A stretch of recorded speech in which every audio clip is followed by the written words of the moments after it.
Saudara, Amerika Serikat menghormati pandangan Indonesia soal konflik Israel-Hamas yang mengorbankan ribuan warga sipil dan akan terus menjadi donor bagi aksi kemanusiaan di Palestina. Berikut pernyataan Duta Besar Amerika Serikat untuk Indonesia, Yong Kim, saat berdialog dengan jurnalis KompasTV Frisca Clarissa beberapa waktu lalu.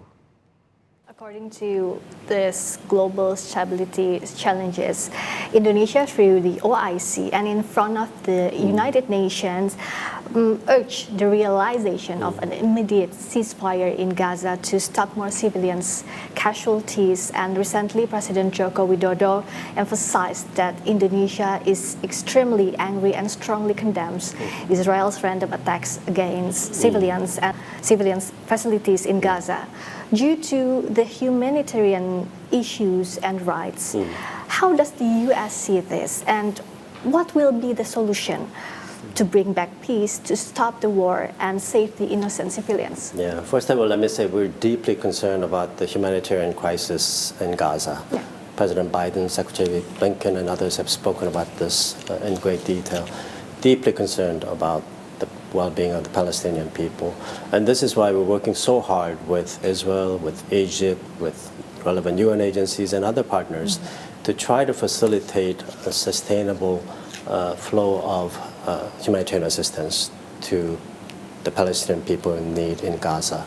And that effort will continue. I should note that the U.S. has long been the largest donor to the Palestinian people, and that will continue as well. That said, I think we can agree that terrorism is unacceptable, and we should condemn terrorism when it happens.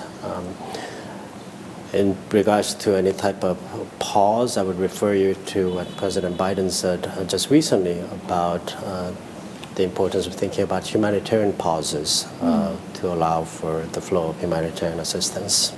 So it will be possible to do?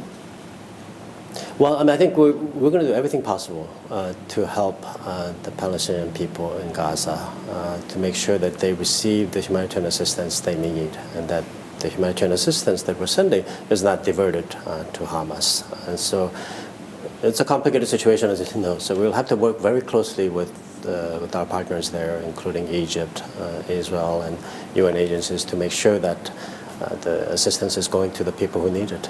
So still the priority is for the civilians in Gaza? Yes, absolutely, yes.